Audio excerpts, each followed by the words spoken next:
तो last time पे जो हमने पढ़ा था वो क्या था, रिमाइंडर की प्रॉब्लम करी थी, ठीक है। ओके, कि रिमाइंडर इतना दिया है, ये मतलब आपको नंबर दिया है, इसमें से डिवाइड करने पर रिमाइंडर क्या बचता है ना, ये चीजें। अभी जो अपन सॉल्व करेंगे वो एक छोटा सा सवाल करते हैं, उसी पर बेस्ड है ना। इसमें क्या बोलेंगे, लास्ट 2 डिजिट बताओ, है ना। फाइंड लास्ट 2 डिजिट,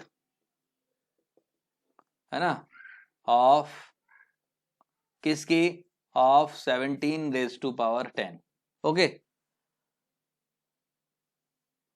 क्वेश्चन ही है, क्वेश्चन है उसी पर बेस्ड जो आपने लास्ट टाइम पे पढ़ा था, 17 रेज टू पावर 10, ठीक है। तो पहली चीज, मैं इस टाइप के सवाल कराने के लिए इसमें लास्ट 2 डिजिट पूछी जा सकती हैं आपसे, या फिर आपसे लास्ट 3 डिजिट पूछी जा सकती हैं। तो इसमें बेसिकली अपने को क्या करना होता है, मैं आपको ऑब्जेक्टिव बता रहा हूं, आप अटेम्प्ट करेंगे, उसके बाद 5 मिनट का टाइम दूंगा, देन उसके बाद मैं वापस से बताऊंगा। इसमें क्या करते हैं, ये जो नंबर है ना, अगर मुझे क्या चाहिए, लास्ट 2 डिजिट चाहिए, लास्ट 3 डिजिट चाहिए, लास्ट 4 डिजिट चाहिए, तो मैं क्या करता हूं, ये जो नंबर है इसे 10+1 या 10-1 की फॉर्मेट में कन्वर्ट करने की कोशिश करता हूं, ठीक है। तो 10+1 या 10-1 ऐसा कुछ करने की कोशिश करो कि 17 रेज टू पावर 10 जो है उस फॉर्मेट में कन्वर्ट हो जाए। अदरवाइज क्या होगा, आपको कैलकुलेट करते टाइम बहुत थोड़ी सी मुश्किल हो जाएगी, है ना, ठीक है। लास्ट डिजिट कैलकुलेट में करने में कोई दिक्कत नहीं, क्योंकि लास्ट डिजिट क्या है, वो रिकरिंग के हिसाब से आ जाती है, क्योंकि रिपीट होती है ना, ठीक है। ये है, जैसे 17 रेज टू पावर 1 करोगे तो क्या मिलेगा आपको, 17 मिलेगा, ठीक है। मान लो आपने 17 रेज टू पावर 2 किया, तो 7 इंटू 7 कितना हो गया, आपको 9 मिलेगा डिजिट अकरा, है ना। यही आपने 17 रेज टू पावर 3 किया, तो 7 इंटू 9 कितना हो गया, 3 मिलेगा। फिर 17 रेज टू पावर 4 करोगे तो क्या मिलेगा आपको, एंडिंग डिजिट आपका, फिर उसमें 7 का मल्टी, मतलब उसके बाद क्या है, रिपीट होने लगेंगे। तो उसमें दिक्कत नहीं होती कि लास्ट की पहली डिजिट निकालनी है। मेन दिक्कत क्या है, जब 2 डिजिट निकालनी है, 3 डिजिट निकालनी है, तो उसमें क्या है, 1 प्लस करो, 1 प्लस मल्टीपल ऑफ 10 में कन्वर्ट करने की कोशिश करो, है ना। या फिर 1 मल्टीपल ऑफ 10-1 की फॉर्मेट में कन्वर्ट करने की कोशिश करो, उससे क्या है, सवाल बहुत आसान हो जाता है और सॉल्व करने में आपको आसानी होती है। तो इसे अटेम्प्ट करो, 5 मिनट का टाइम देता हूं, ठीक है। एक सेकेंड रुको जरा, इसमें लास्ट 2 डिजिट का ये लास्ट लिखना है और ये 2 लिखना था, है ना। तो देखो सॉल्यूशन इसका, इसको क्या करना है अपने को, मल्टीपल ऑफ किस में रिप्रेजेंट करना है, मल्टीपल ऑफ 10+1 या -1, ओके। तो मल्टीपल ऑफ 10+1 या -1 के लिए आप ध्यान से देखो, अगर मैं 17 का स्क्वायर कर दूं तो कितना मिलता है मेरे को, 289 मिलता है, मिलता है कि नहीं मिलता। अब 289 रेज टू पावर 5 हो गया, ठीक है। ध्यान से देखना, इसको क्या लिख सकता हूं, 290 -1, बोलो लिख सकता हूं। मैं 10 के मल्टीपल में क्यों लिखता हूं, क्योंकि 10 के मल्टीपल का फायदा क्या होता है कि जैसे अगर आप इसकी पावर 2 आती है तो वो 2 जीरो आ जाते हैं, फिर उसमें क्या है, आपको चेक करने की जरूरत नहीं होती अगर आपको 2 डिजिट चेक करनी है, क्योंकि 2 जीरो के आगे जो भी आएगा वो क्या होगा आपका, वो अपने काम का ही नहीं है। अब देखो, इससे अगर आप एक्सपेंड करोगे, शुरुआत के टर्म मत देखो, ज्यादा काम नहीं है, क्या लिखोगे, 5c1 × 290 रेज टू पावर क्या लिखोगे, 5 लिखो, ठीक है। अब अपन आखिरी से स्टार्ट करते हैं लिखना, ठीक है। आखिरी वाला टर्म क्या होगा इसका, 5c5 × -1, बोलो मिलेगा कि नहीं मिलेगा, बताओ, हाँ या ना। इससे एक पीछे वाला टर्म क्या आएगा, आपको मिलेगा प्लस में 5c4 कितना मिला, 290 रेज टू पावर कितना, 1, ठीक है। अगर आपको 2 डिजिट चाहिए तो आप यहां से देखो, इन दोनों से काम हो जाएगा अपना, ठीक है। कौन सा बेटा, 5c, अच्छा 5c0 this will B 5c0, है ना। अच्छा, अब इससे एक पीछे वाला टर्म भी देख लो, लेकिन उसका ज्यादा काम नहीं आएगा, तो कितना लिखा, 5c3 × 290 रेज टू पावर कितना हो गया हमारा, एक सेकेंड मैंने कुछ रॉन्ग लिख दिया क्या, 5 4 3 2 1, कहां पर बेटा, हाँ this will B, sorry sorry, this will B 2, हाँ 2 वाला लिख रहे हैं ना, एक एक कम लिख रहे हैं, यहां पर भी 2 आएगा, ठीक है। कहां पर, हाँ यहां पर 5c3 आएगा, ठीक। वो ठीक है, वो दोनों बराबर ही होते हैं वैसे, लेकिन ठीक है अपना पैटर्न में लिखना जरूरी है।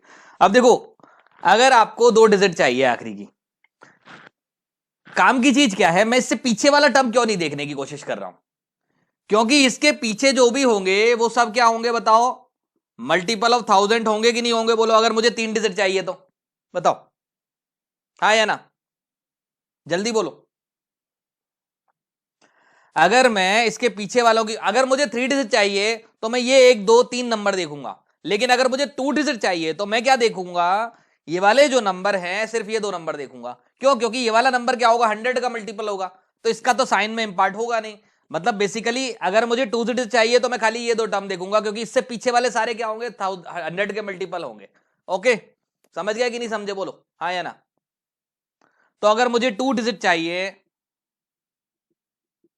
तो मैं क्या करूंगा, ये लास्ट के 2 देखूंगा, लास्ट के 2 देखूंगा, लेकिन ऐसा नहीं है कि शुरुआत वालों को इग्नोर करूंगा, क्योंकि शुरुआत वाले जो हैं वो सब क्या है, मल्टीपल ऑफ 100 इंटू इंटीजर है। ठीक है, अगर मैं लास्ट 2 डिजिट देखता हूं तो इसमें क्या है, इससे पहले वाले जो है, अब देखो 10 का मल्टीपल लिखने का फायदा नजर आ रहा है कि नहीं आ रहा, बोलो 10 का मल्टीपल का फायदा क्या है, 100 हो गए सारे, अदरवाइज क्या होता है 100 की फॉर्म में नहीं आते वो, फिर आपको एडिशन में दिक्कत आती। तो यहां पर क्या किया, ये सब क्या है 100 के मल्टीपल है, इनको बेटा लिख लोगे सब लोग कि नहीं लिख पाओगे, 29 290 इंटू 5 कितना आया जल्दी बताओ, 1450, नजर आ रहा है, माइनस कितना हो गया 1, तो कितना मिल गया 100 है ना, और प्लस में कितना आ गया आपका 1450, तो 1449। ओके, कोई डाउट है किसी बच्चे को तो बताओ, क्लियर है, बोलो। अब काम की चीज देखो, यहां से ये जो मिलेगा ये क्या मिलेगा आपको, 100 का मल्टीपल मिलेगा। ठीक है, आप मुझे, अरे यार कोई भी देख के बता देगा, ये 100 है, ये 2 जीरो आ रहे हैं, इसमें 3 जीरो आएंगे, इसमें 5 जीरो आएंगे, कोई भी बता देगा 100 का मल्टीपल है। ज्यादा का हो सकता है, लेकिन हमें किससे काम है अभी, 2 डिजिट निकालनी है तो हमें किससे काम है, मैं सिर्फ 2 डिजिट की बात कर रहा हूं, ये मैं 3 डिजिट में नहीं लिख रहा हूं आंसर, समझे। तो 2 डिजिट चाहिए तो ये वाला जो नंबर होगा इसमें आखिरी की 2 डिजिट क्या होंगी, 00 होंगी कि नहीं होंगी, इसमें जब आप एडिशन करोगे तो 49 ऐड होगा कि नहीं होगा, बोलो समझे, इसीलिए लिख रहा हूं मैं, 3 डिजिट वाला नहीं लिख रहा हूं, इसीलिए तुमने जो 3 डिजिट वाला आंसर बोला था इसलिए मैं उसको वापस से क्या कर रहा हूं, मैं चेक करने की कोशिश करता हूं। चलो यहां पर एक चीज और बताता हूं, तो आखिरी की 2, इसमें आखिरी की 2 डिजिट क्या होंगी 49 होंगी, this will be the answer. चलो इसी में एक और चीज बताता हूं, अगर मान लो आखिरी की 3 डिजिट चाहिए तो क्या करोगे आप, मैंने क्या बोला, आखिरी की 3 डिजिट चाहिए तो क्या करो, आखिरी के 3 टर्म देखो, ये तीनों टर्म देखो, लास्ट 3 डिजिट किसके लिए, तो आखिरी के 3 टर्म देखो, पहले निकाल लेते हैं, क्योंकि इससे पहले वाले जो टर्म होंगे वो 100% 1000 के मल्टीपल होंगे, बोलो हाँ या ना, बोलो आएंगे ना। वैसे बाई चांस की बात है कि ये वाला जो है ना ये भी आपका 1000 का मल्टीपल आ जाता है, आप ध्यान से देखो 5C3 का वैल्यू कितना होता है 10 होता है, 290 का वैल्यू कितना होता है आपका, मतलब 2900 इंटू 10 कितना हो गया, 1000 का मल्टीपल हो गया कि नहीं हो गया, मतलब कोई फर्क नहीं पड़ेगा, मतलब उसमें 1000 का कुछ भी ऐड करो सब्ट्रैक्ट करो, आखिरी की 3 डिजिट उसकी 0 ही रहने वाली है। तो इससे पहले वाले 3 डिजिट के लिए क्या करना है, लास्ट 3 टर्म्स चेक कर लेते हैं, लास्ट 3 टर्म्स 29 का स्क्वायर इंटू, ज्यादा नहीं चेक करेंगे अपन, ठीक है, ये कितना मिला अपने को, चेक करने का जरूरत नहीं है, बताओ क्यों, क्योंकि ये क्या हो गया, ये 10 का मल्टीपल हो गया, आप ध्यान से देखो 1000 का मल्टीपल हो गया, माइनस कितना मिला 5C3, 5C3 होता है 10, इसका वैल्यू लिख दिया, ठीक है 290, तो 29 का स्क्वायर इंटू, बोलो हाँ या ना, माइनस में क्या लिखोगे प्लस 1449, ओके बोलो हाँ या ना, और इससे पहले वाले जो भी नंबर होंगे वो 1000 के मल्टीपल इंटू आई होंगे, बोलो हाँ या ना। अगर 1000 के मल्टीपल इंटू आई में से आप ये माइनस करेंगे तो ये भी 1000 का मल्टीपल है, अगर मैंने कहीं ऐसा लिख दिया 290000 मान लो ये लिख दिया, और एक लिख दिया 291000, आप मुझे बताओ सिंपल सी चीज कि आखिरी की डिजिट में कोई चेंज होगा अगर आखिरी में तीनों में 0 है तो, आखिरी की 3 डिजिट में कोई चेंज होगा? तो अगर मैं इन दोनों को सब्ट्रैक्ट करूंगा तो फाइनल क्या मिलेगा? 1000 इनटू क्या होगा, कुछ सब्ट्रैक्ट होके I1 आ जाएगा। मतलब आखिरी की 3 डिजिट 000 ही रहने वाली हैं इसमें। तो फाइनल जो बचेगा वो क्या बचेगा? 1449 ही बचने वाला है। ये इन दोनों को मिला के मैंने डायरेक्टली यहां लिख दिया, क्योंकि ये मैंने अभी कैलकुलेट किया था। समझ गए? तो आखिरी की इसमें 3 डिजिट जो होंगी वो क्या होंगी? अब देखो 1000 है, आखिरी की 3 डिजिट इसमें 000 है, उसमें अगर आप 449 ऐड करोगे तो क्या मिलेगा आपको? 449 ही मिलेगा ना आखिरी में, हाँ या ना बोलो। अब 449 मिला तो आखिरी की 3 डिजिट क्या हो गई? Equals to 449। बोलो क्लियर है कि नहीं है? तो यहां से एक चीज और सीख गए। क्या सीखे? ध्यान से देखो, अगर किसी भी नंबर की आखिरी की 3 डिजिट चाहिए तो कोशिश करो उस नंबर को क्या करो? मल्टीपल में लिखो। किसके? 10 का मल्टीपल +-1 की फॉर्मेट में लिखने का कोशिश करो।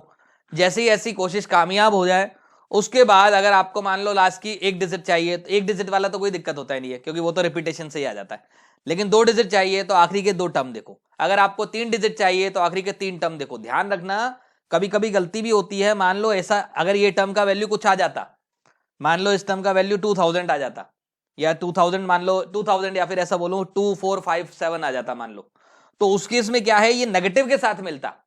तो जब आप इसको इसके साथ ऐड करते ना तो आपको नेगेटिव नंबर मिलता, और जब नेगेटिव नंबर मिलता उसे 1000 में से माइनस करते ना, तो उस केस में जो डिजिट थी वो क्या हो जाती?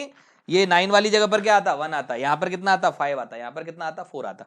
लेकिन यहां पर हाँ, लेकिन यहां पर नेगेटिव नहीं है, इसलिए सवाल में दिक्कत नहीं हुई। लेकिन अगर आपको पेपर में सवाल आता है तो आखिरी की 3 डिजिट जरूर देखें, बहुत जरूरी है, क्योंकि हर सवाल में ये 1000 का मल्टीपल नहीं बनेगा। ठीक है, ये मैंने सवाल दिया है इसलिए सवाल पर्टिकुलर सवाल में बन गया। अगर मान लो यहीं पर 6C4 होता, 6C3 होता मान लो, तो उस केस में हो सकता है नहीं बन जाता। ठीक है, 6C4 या 6C3 होता है ना। ठीक है, नोट डाउन करो।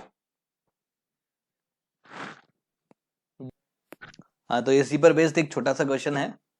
बोला है इसमें which number is bigger 1.01 raise to power कितना? 10 रेज टू पावर 6 है ना।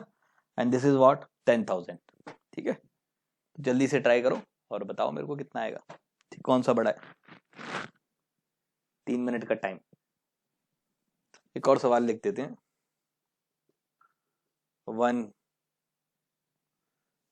10 raise to power 6, 1.2 raise to power कितना दे दिया अपन ने बोला 4000 और 800।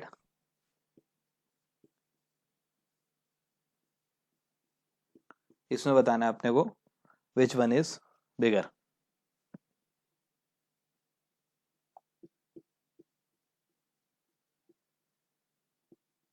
इन दोनों में अपने को बताना है बिगर नंबर कौन सा होगा। ठीक है, आइदर दिस और दिस। ओके, ट्राई करो।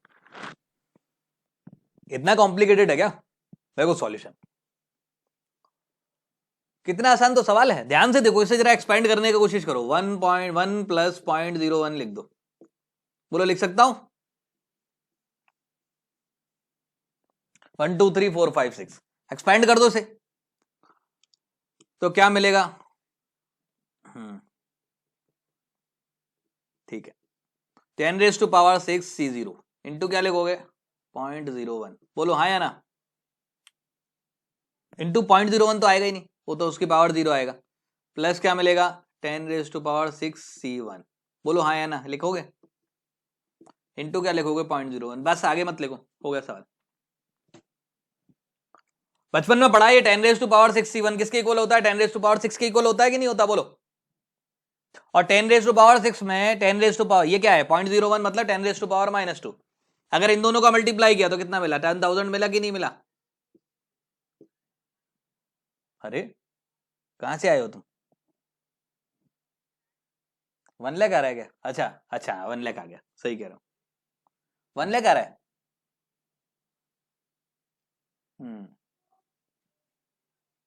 1 लाख कहां से आ रहा है यार? 2 जीरो गायब करेगा ना ये। 10,000 है। ठीक है, उसमें कितने जीरो होते हैं? अगर अगर 6 जीरो में आपने 10 रेज टू पावर -2 का मल्टीप्लाई किया तो कितने जीरो बचे?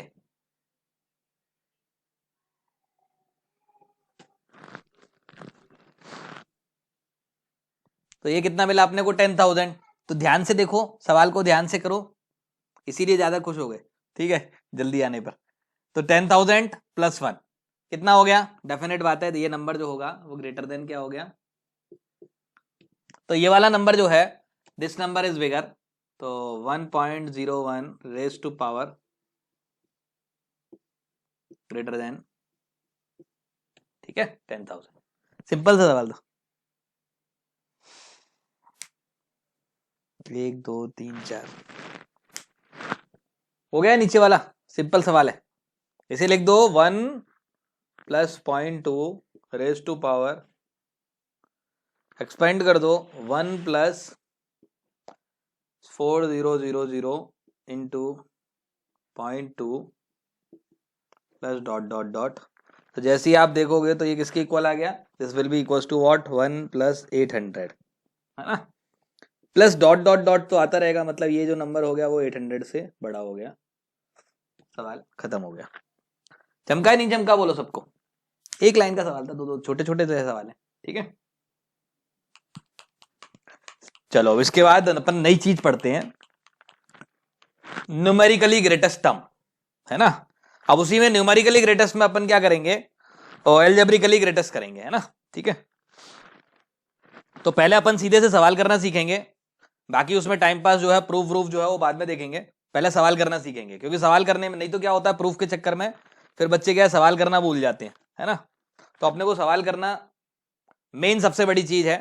प्रूफ का इतना ज्यादा काम आता नहीं है, बाद में बता दूंगा अगर आपकी इच्छा है तो, है ना, कोई दिक्कत वाली बात नहीं है। तो अपन सीधे से सवाल कैसे करते हैं उसके सवाल करना सीखते हैं। What is the numerically greatest term, क्या करते हैं सवाल में, ठीक है, उसको देखते हैं, ठीक है। तो न्यूमेरिकली ग्रेटेस्ट टर्म निकालना है अगर आपने को, मान लो ये लिखा है a plus B raise to power n, ठीक है। फाइंड द, सवाल कैसे दिया होता, find the numerically greatest term in the expansion of this, ठीक है। तो जो मैं ट्रिक बता रहा हूं पहले सीधे से उसे अप्लाई करना, उसका प्रूफ एक मिनट में पता लग जाएगा, ठीक है, समझे। देखो यहां से अगर आप लिखेंगे तो एक आर नाम की बीमारी होती है, उसको कैलकुलेट करना, ओके, दैट इज वो टीआर वाला आर नहीं है, ठीक है। ये एक आर नाम की एक चीज बीमारी में कैलकुलेट करना सिखा रहा हूं आपको। आर बराबर क्या होता है? n plus 1 upon 1 plus A upon B in the mod. सीधे से ये याद रखो जो मैं बोल रहा हूं, बिल्कुल भी अकल नहीं लगानी। आंसर एक भी ऐसा हो कि ना आए तो मेरे को बोल देना, ठीक है, सारे आंसर्स आएंगे आपके, ओके। अब यहां के बाद जैसे ही आप इसकी वैल्यू कैलकुलेट करोगे, आर या तो आपको इंटीजर मिलेगा या फिर इंटीजर नहीं मिलेगा। बोलो, दो ही पॉसिबिलिटी है ना, बताओ।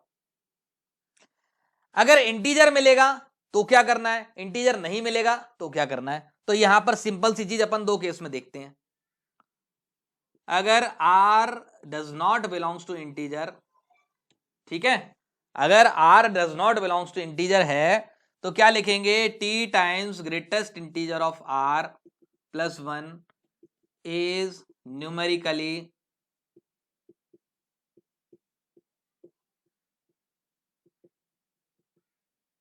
ग्रेटेस्ट टर्म, ठीक है। नहीं तो greatest integer of r plus 1 लिख दो। क्या लिख दो? ये GIF है, ठीक है, GIF मतलब ग्रेटेस्ट इंटीजर, ठीक है। ग्रेटेस्ट इंटीजर पढ़ा है ना अपन ने, ठीक, समझे। तो उसके इसमें क्या मिलेगा अपने को? सिर्फ एक न्यूमेरिकली ग्रेटेस्ट टर्म मिलेगा, single numerically greatest term, okay, ठीक। फिर इसके बाद अगर मान लो r बिलोंग्स टू इंटीजर आ गया, अगर r बराबर क्या मिल गया आपको? इंटीजर मिल गया। अगर आपको इंटीजर मिल गया तो आपको दो न्यूमेरिकली ग्रेटेस्ट टर्म मिलेंगे। कौन कौन से मिलेंगे? rth एंड, ठीक है, एक काम करते हैं, r प्लस 1th है ना, और यहां पर टर्म लिख लेना, ठीक है, या पूरा लिख ही देते हैं ना, ठीक है। एक सेकंड रुको, है ना, इसमें क्या होगा? Term is numerically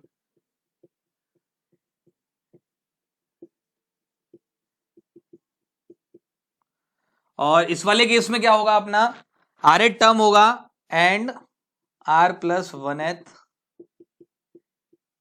is numerically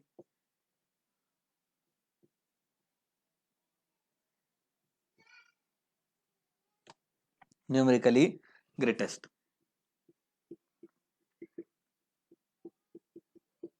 And both are same. इसमें आपको टीआर टर्म और टीआर प्लस 1 टर्म दोनों क्या मिलेंगे? आइडेंटिकल मिलेंगे, सेम मिलेंगे, न्यूमेरिकली दोनों की वैल्यू बराबर होगी. इसमें क्या होगा? आर प्लस 1 टर्म आप और न्यूमेरिकली ग्रेटेस्ट भी होंगे.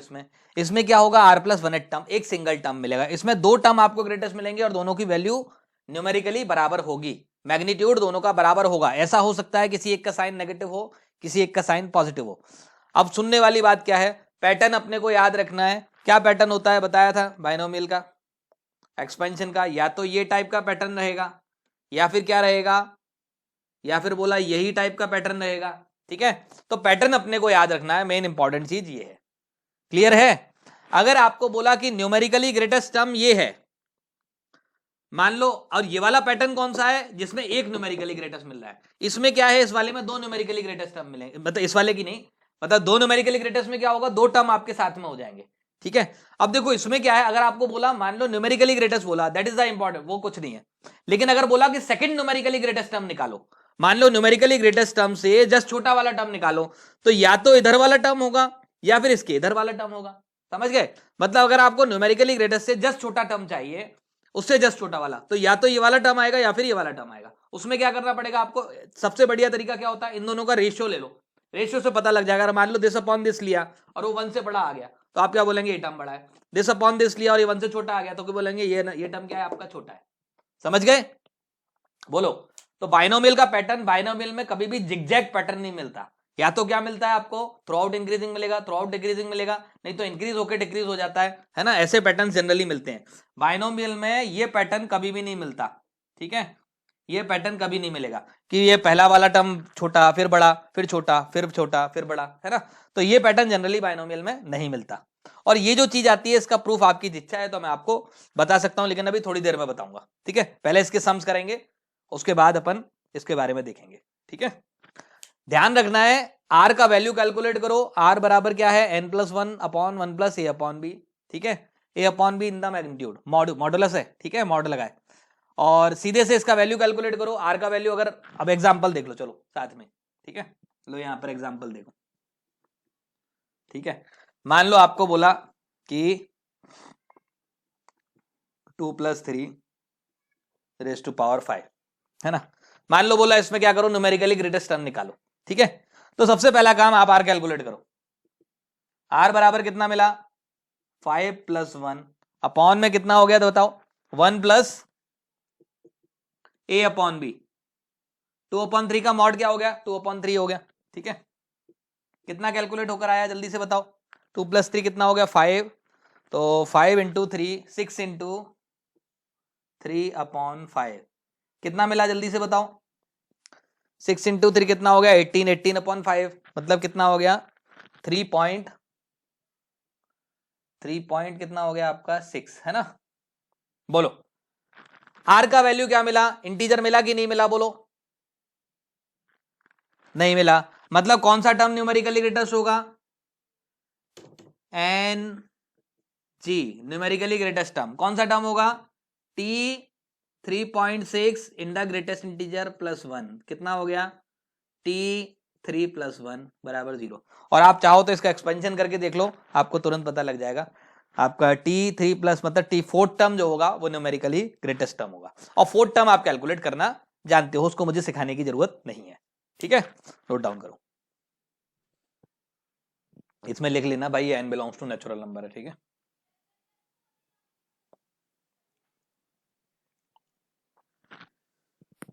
हाँ तो यहाँ भी नेचुरल नंबर ही है. ठीक है, तो ये जो मैंने पैटर्न बताया है इसको जरूर याद रखना. अगर आपको बोला कि एल्जेब्रिकली, क्योंकि एल्जेब्रिकली ग्रेटेस्ट और एल्जेब्रिकली स्मॉलेस्ट निकालने के लिए आपको इस पैटर्न का जरूरत पड़ेगा. मान लो आपको बोला कि एल्जेब्रिकली ग्रेटेस्ट टर्म निकालो किसी भी बाइनोमियल एक्सपेंशन का, और मान लिया आपने एल्जेब्रिकली ग्रेटेस्ट टर्म निकाला, वो एक ही टर्म मिला.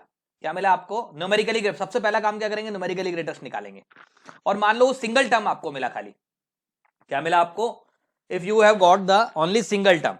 अगर single term algebraic numerically greatest मिल गया, अब सुनना इसके बाद क्या है, अब मान लो मुझे एल्जेब्रिकली ग्रेटेस्ट चाहिए, अगर वो टर्म जो न्यूमेरिकली ग्रेटेस्ट आया है वो पॉजिटिव हो गया तो वो ये वाला टर्म क्या हो जाएगा, एल्जेब्रिकली ग्रेटेस्ट हो जाएगा। लेकिन अगर मान लो यही टर्म आपका नेगेटिव हो गया तो ये क्या होगा, एल्जेब्रिकली स्मॉलेस्ट हो जाएगा, क्योंकि वो न्यूमेरिकली ग्रेटेस्ट तो है, उसके आगे नेगेटिव साइन लगाया तो एल्जेब्रिकली स्मॉलेस्ट, उसके आगे पॉजिटिव साइन लगाया तो एल्जेब्रिकली ग्रेटेस्ट।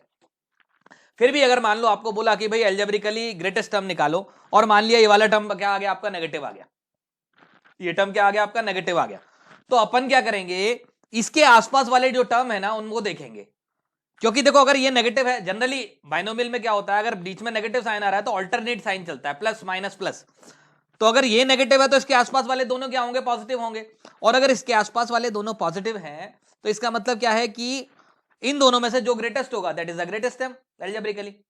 समझे कि नहीं समझे, बोलो। और इन दो सबसे बढ़िया उसमें से रेशियो निकाल लो, बस काम हो गया। ठीक है, बोलो क्लियर है, बताओ चमका सबको। तो इस पर बेस्ड अभी अपन सवाल करते हैं छोटे छोटे से। कुछ सवालों में आपको ऐसा भी आएगा कि कोफिशिएंट निकालो, क्या बोल देगा, मान लो 2x + 3y find the numerically greatest coefficient. तो जब भी आपको कोफिशिएंट का सवाल मिले तो जो जो वेरिएबल नजर आ रहे हैं सबको 1 लिख दो, समझ गए। जैसे मान लो बोला 2x + 3y raise to power कितना 351, इसमें कौन सा टर्म आपका मतलब न्यूमेरिकली क्या निकालो आप, ग्रेटेस्ट टर्म, ग्रेटेस्ट कोफिशिएंट निकालो। तो कोफिशिएंट निकालने के लिए क्या करना होगा, x और y दोनों को 1 लिख देना सीधे, समझे। कोफिशिएंट वाले सवाल आते हैं तो सीधे क्या करो, x और y की जगह 1 लिख दो। ओके, तो अभी अपन सवाल करते हैं, छोटे छोटे से समझ देते हैं ना। ठीक, चलो एक छोटी सी चीज नोट करके लिखते हैं।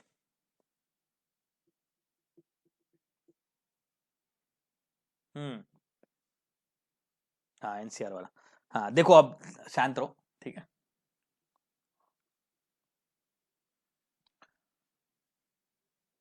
इसी की हेल्प से अपन एक छोटा सा काम कर सकते हैं। What is that work, NCR जो होगा, ठीक है, इसका मैक्सिमम वैल्यू हम निकाल सकते हैं। कैसे निकाल सकते हैं भाई, अगर n इक्वल्स टू इवन है तो r का वैल्यू क्या होगा, n/2। अगर n इक्वल्स टू क्या है अपना इवन है तो r का वैल्यू n/2 पर इसका क्या होगा, आपका मैक्सिमम वैल्यू मिलेगा। और अगर मान लो यही आपका n इक्वल्स टू क्या हो जाता है बच्चों, ऑड हो जाता है, तो यहां पर r की 2 वैल्यू पर आपको सेम मिलेगी। ठीक है, और ये कैसे मिलेगी 1 मिनट में पता कर लेंगे अभी, है ना। r इक्वल्स टू कितना मिला, n-1/2 और एक n+1/2। ठीक है, तो उस वाले केस में क्या आपको 2 वैल्यू पर मिलता है। अगर n ऑड है, देखो अगर n ऑड है तो n-1/2 क्या मिलेगा आपको, इंटीजर मिलेगा, ये इंटीजर मिलेगा। कैसे पता चलता है, 1 सेकंड में देख लेते हैं। 1 + x, ये याद रखना है, काम की चीज है, 1 + x⁻n। अब देखो अगर मुझे इसमें न्यूमेरिकली ग्रेटेस्ट कोफिशिएंट निकालना है, कोफिशिएंट क्या होते हैं इसके, nc0, nc1, nc2, nc3 up to ncn। बोलो अगर मुझे न्यूमेरिकली ग्रेटेस्ट कोफिशिएंट चाहिए तो मैं क्या लगाऊंगा, r का फॉर्मूला लगाऊंगा कि नहीं लगाऊंगा, n+1/1 + 1 2 ही लिख दूं सीधा, बोलो हाँ या ना। अब आप मुझे बताओ अगर n इवन है तो उस केस में क्या मिलेगा, n/2 + 0.5 मिलेगा कि नहीं मिलेगा, बोलो। और n/2 क्या होगा, इंटीजर होगा कि नहीं होगा। और n/2 अगर इंटीजर है तो n/2 + 0.5 क्या होगा, इंटीजर नहीं होगा। उसका ग्रेटेस्ट इंटीजर लूंगा तो क्या मिलेगा, n/2 मिलेगा कि नहीं मिलेगा, बोलो। कितने टर्म मिलेंगे, सिंगल टर्म मिलेगा कि नहीं मिलेगा। इसीलिए इसमें क्या होता है, न्यूमेरिकली ग्रेटेस्ट टर्म कौन सा होगा, जो एनसीआर, आर की वैल्यू कितनी मिल गई, n/2, तो एनसी n/2। चमक गया कि नहीं चमका, बोलो। न्यूमेरिकली ग्रेटेस्ट हो, हाँ बाइनोमियल कोफिशिएंट ये सारे पॉजिटिव है ना, तो मैंने जो न्यूमेरिकली ग्रेटेस्ट होगा वही एल्जेब्रिकली ग्रेटेस्ट होगा। ठीक है, तो उसमें कुछ सोचना ही नहीं है, एक्स का वैल्यू तो 1 लिख देंगे ना अपन कोफिशिएंट के लिए। ठीक है, तो यहां पर क्या होता है, ऐसे अगर आपका n ऑड है अगर, तो उस केस में क्या मिलेगा आपको, 2 टर्म मिलेंगे, क्योंकि ऑड है तो n+1/2 क्या मिलेगा, इंटीजर मिलेगा, इसीलिए आपको 2 टर्म मिलते हैं। ठीक है, तो एक तो n-1/2 मिलेगा और एक r की वैल्यू n+1/2 पर मिलेगा। ठीक है, अगर n इक्वल्स टू ऑड है तो r equals to n-1/2 n+1/2 दोनों पर ही आपको ये मैक्सिमम मिलेगा, और इसकी मैक्सिमम वैल्यू क्या होगी, ये दोनों की बराबर होगी। ठीक है, ये चीज बता रहा हूं। ठीक, ओके, बस मेरे को ये बताना कि इसमें कौन सा न्यूमेरिकली ग्रेटेस्ट टर्म मतलब आएगा, कौन से नंबर का टर्म होगा, 5th टर्म होगा, 6th टर्म होगा या 7th होगा, है ना। 2 मिनट, ठीक है। चलो ये 2 छोटे छोटे से सम्स हैं, ट्राई करो इनको, है ना, ठीक है। मुझे आप ये बता दोगे कि ये वाले नंबर का जो कोफिशिएंट है वो आपका लीस्ट या ग्रेटेस्ट है, तो बस वो बता के भी अपने सवाल में काम चलेगा, ठीक है। 2 मिनट का काम है। अभी इसमें फालतू में मैं अगर थ्योरी बताता ना तो आप दुखी हो जाते, ठीक है, और फिर क्या है उसके प्रूफ में उलझे रहते। देखो क्या करना है अपने को, सिंपल सा काम है।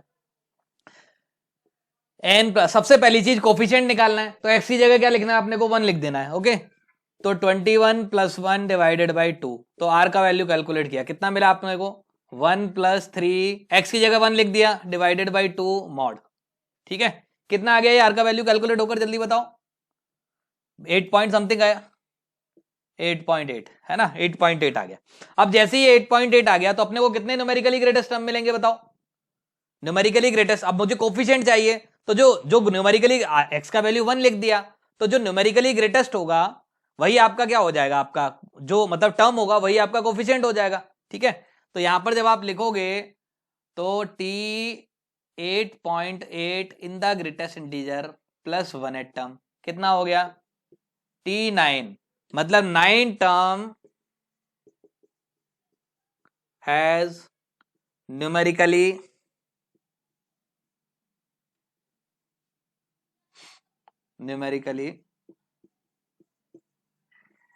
Greatest coefficient. बोलो क्लियर है सबको। अब इसको कैलकुलेट करना सब लोग जानते हैं, तो उसे कैलकुलेट करने का मेरे को बताना नहीं है, सीधी सी बात है, 9 टर्म निकाल लो, उसमें x के मल्टीप्लाई में जो बचेगा that is the numerically greatest coefficient, सवाल खत्म हो गया। Now come on the next question, ठीक है। इसमें आपको ये बताना है कौन सा टर्म आपका क्या होगा, आपका कोफिशिएंट, है ना। Find the algebraically greatest and least coefficient in the expansion. इसमें कोफिशिएंट बताना है कौन सा एल्जेब्रिकली ग्रेटेस्ट है, कौन सा एल्जेब्रिकली स्मॉलेस्ट है, ठीक है। एल्जेब्रिकली बोला है तो first try to find out the what, आपका कि न्यूमेरिकली निकालो। जब न्यूमेरिकली निकल जाएगा तो मैंने आपको बताया बाइनोमियल का पैटर्न क्या होता है, अगर दोनों टर्म सेम आ जाए तो आपको क्या हो, मतलब चेक करना है कौन सा नेगेटिव है कौन सा पॉजिटिव है। जो नेगेटिव होगा एल्जेब्रिकली क्या होगा, लीस्ट हो जाएगा, जो पॉजिटिव होगा वो एल्जेब्रिकली ग्रेटेस्ट हो जाएगा, ठीक है। सबसे पहला काम इसमें क्या करो, एल्जेब्रिकली निकालना है तो सबसे पहला काम न्यूमेरिकली तो निकालना ही पड़ेगा, जब तक वो नहीं निकालेंगे तब तक कुछ पता नहीं लगेगा, तो न्यूमेरिकली निकालते हैं, ओके। न्यूमेरिकली के लिए क्या करते हैं, आर बराबर, क्योंकि कोफिशिएंट चाहिए तो एक्स की जगह क्या लिखेंगे, 1 लिखेंगे, तो 48 + 1 डिवाइडेड बाई कितना हो गया अपना 1 + 2/5 विद नेगेटिव साइन, मॉड लगा दो, कितना हो गया 7 से 49 कैंसिल हो गया, कितना हो गया, ठीक है। आर का वैल्यू क्या मिला अपने को, इंटीजर मिला। अब आर का वैल्यू इंटीजर मिला, इसका मतलब मेरे को कितने टर्म मिलेंगे numerically greatest, what how many terms I will get, 2 number of terms, है ना। तो 2 टर्म्स आप लोगों को मिलेंगे, तो R at term and R + 1 at term, okay. R at term मतलब T35 और एक मिला T36। ध्यान रखने वाली बात क्या है कि ये दोनों बराबर होंगे और ये न्यूमेरिकली ग्रेटेस्ट भी होंगे। अब न्यूमेरिकली ग्रेटेस्ट भी हैं, दोनों बराबर भी हैं, तो इसमें क्या लिखेंगे, अब बस अपने को यह पता करना है कि कौन सा, अगर इनमें जो टर्म आपका पॉजिटिव होगा वो एल्जेब्रिकली ग्रेटेस्ट हो जाएगा, जो टर्म नेगेटिव होगा वो एल्जेब्रिकली स्मॉलेस्ट हो जाएगा। और आप ध्यान से देखो T35 निकालने के लिए क्या लिखोगे, 34 + 1 पॉजिटिव मिलेगा, 34 मतलब इसकी पावर कितनी लगेगी, 34, ओके। ऐसी अगर आप 35 निकालेंगे तो इसका ये क्या मिलेगा आपको, नेगेटिव मिलेगा, दोनों ही बराबर है ना। तो T35 क्या होगा आपका, T35 जो टर्म मिलेगा उसका जो कोफिशिएंट मिलेगा वो एल्जेब्रिकली क्या होगा, लार्जेस्ट, क्योंकि वो पॉजिटिव भी है और न्यूमेरिकली ग्रेटेस्ट भी है, ठीक है। सेम चीज दूसरा वाला लिखोगे तो ये क्या होगा, एल्जेब्रिकली लीस्ट, क्यों हो गया, क्योंकि ये नेगेटिव है और न्यूमेरिकली ग्रेटेस्ट भी है। इतना सा सवाल था, सवाल खत्म हो गया। बोलो क्लियर है सबको, बताओ। इसमें दोनों टर्म सेम मिल गए, लेकिन दोनों टर्म सेम नहीं मिलेंगे, तब क्या करना है, उसके लिए नेक्स्ट क्वेश्चन देते हैं। ठीक है, चलो ये छोटा सा सवाल है, इसको अटेम्प्ट करो। ठीक है, इसमें आपको कुछ नई चीज मिलेगी सीखने को, है ना। अटेम्प्ट करो, छोटा सा सवाल है। ठीक है,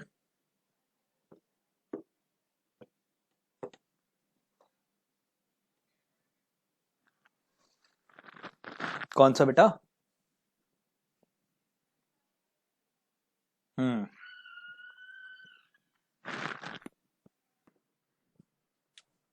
सॉल्यूशन,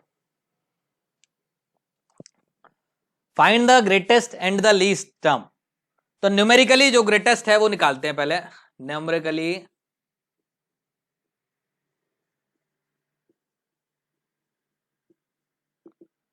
ग्रेटेस्ट, न्यूमेरिकली ग्रेटेस्ट निकालने के लिए क्या करेंगे अपन, आर कैलकुलेट करेंगे। What is are?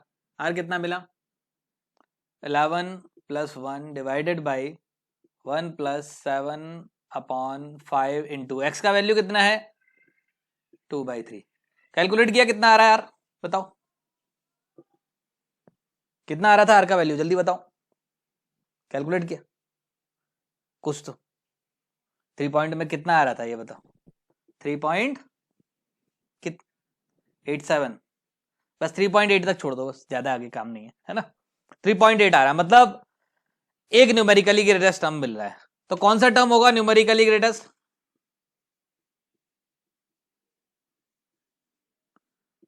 T4। ये तो अपने को सीधे पता चल गया। अब अपने को पता करना है, क्योंकि एक ही टर्म मिला इसलिए परेशानी हो गई। अब न्यूमेरिकली ग्रेटेस्ट एक ही टर्म है, तो मैंने आपको बताया था इसका बाइनोमियल का पैटर्न क्या होता है, ये T4 है।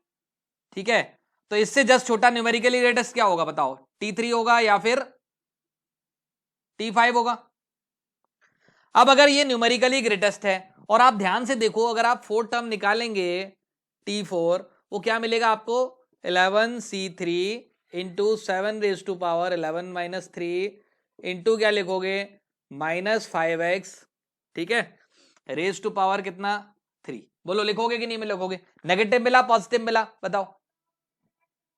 नेगेटिव मिल रहा है, <0 ये क्या इंप्लाई करता है, T4 क्या होगा, एल्जेब्रिकली लीस्ट। बोलो क्लियर है कि नहीं है? अब ये एल्जेब्रिकली लीस्ट है, अपने को ये तो पता है ये न्यूमेरिकली ग्रेटेस्ट था। अब अगर मुझे इन दोनों, अब देखो अगर आपका ये नेगेटिव लग रहा है, एक्सपेंशन लिख रहा है, तो इसमें जो साइन पैटर्न क्या मिलेगा, वो नेगेटिव मिलेगा, फिर पॉजिटिव मिलेगा। सबसे पहला टर्म क्या मिलेगा आपको, पॉजिटिव मिलेगा, फिर उसके बाद सेकंड क्या मिलेगा, नेगेटिव मिलेगा, थर्ड पॉजिटिव, है ना। तो ये वाला टर्म पॉजिटिव मिलेगा, ये वाला टर्म भी पॉजिटिव मिलेगा, और ये अपने को पता था ये नेगेटिव आया, ये नेगेटिव आया इसलिए, और ये न्यूमेरिकली ग्रेटेस्ट था इसलिए क्या हो गया, एल्जेब्रिकली लीस्ट हो गया। ठीक है, और इन दोनों में जो बड़ा होगा वो क्या होगा, एल्जेब्रिकली लार्जेस्ट होगा। उसको पता करने के लिए क्या करते हैं अपन, रेशियो ले लेते हैं। T3/T5 निकाल लो, जो आपको मन में आए वो निकाल लो। T3 कितना हो गया, 11C2, है ना, इंटू क्या लिखोगे, 7⁻, कितना लिखा जाएगा, 11 - 2 क्यों लिखा जाएगा, इंटू क्या लिखेंगे, -5x⁻, कितना 2। बोलो क्लियर है कि नहीं बताओ। ऐसे यहां पर क्या लिखोगे, 11C3 11C4 इंटू क्या लिखोगे, 7⁻11 - 4 इंटू -5x⁻4। बोलो क्लियर है कि नहीं है बताओ। 11C2/11C4 को ओपन कर दें, तो 11 factorial upon 2 factorial into 9 factorial. यहां पर क्या लिखा है, 11 factorial upon 4 factorial into 7 factorial. ठीक है, यहां पर क्या हुआ देखो, ये कितना मिलेगा, 7⁻2 मिल गया, तो यहां मिला 7⁻2। ओके, नीचे क्या मिलेगा, -5x⁻2, तो 25x², 25x की जगह क्या लिख दो, 2/3, तो 4/9। कैलकुलेट किया किसी ने? देखो जो जो चीजें कैंसिल आउट हो रही हैं उनको कैंसिल आउट कर लो, ये कैंसिल हो गया। ठीक है, और ये भी कैंसिल कर देता हूं, 9 इंटू क्या लिख दो, इसको 7 लिख दो, इसको क्या लिख दो, 1/9 इंटू 7। ये 9 फैक्टोरियल से 7 फैक्टोरियल कैंसिल हो गया, 9 इंटू 7 टाइम्स। 4 को क्या लिख दो, यू विल राइट 4 इंटू 3। बोलो क्लियर है कि नहीं है बताओ। क्या, फिर भी मेरे को तो लग रहा है ना। ठीक है, देखो 9 इंटू 8 कितना हो गया अपना, अच्छा यहाँ पर 9 इंटू 8 हुआ, this will be what 4 into 3। अब ऊपर क्या बचेगा, देखो ऊपर लिख देते हैं 7 का स्क्वायर इंटू 9, और क्या बच गया 25 इंटू 4।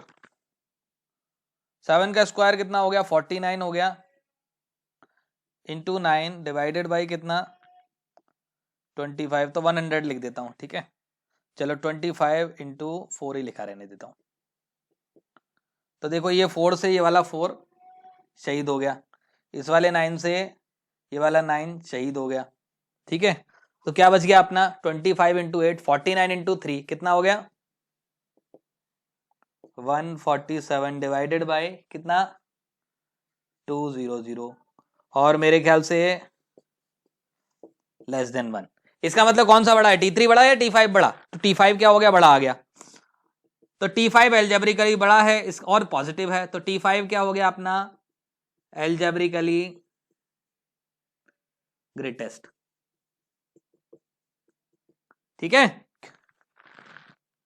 नहीं मैंने नहीं बोला था वो, मैंने कहा था चेक करना पड़ेगा। ठीक है, ओके, बोलो क्लियर है सबको, कोई डाउट है इसमें तो बताओ। ठीक है, अब इसके बाद नेक्स्ट टर्न से जो है वो हम बहुत इंपॉर्टेंट चीजें पढ़ेंगे, उनको गलती से भी लेट मत होना और मिस मत करना लेक्चर को, है ना, क्योंकि आगे की जो चीजें होंगी ये मान लो कि वो आपके आईआईटी में एडवांस में आने वाली चीजें हैं। ठीक है, तो उनको अपन अच्छे से पढ़ेंगे और ध्यान से पढ़ना। ठीक है, चलो नेक्स्ट लेक्चर में मिलते हैं। Okay, good bye.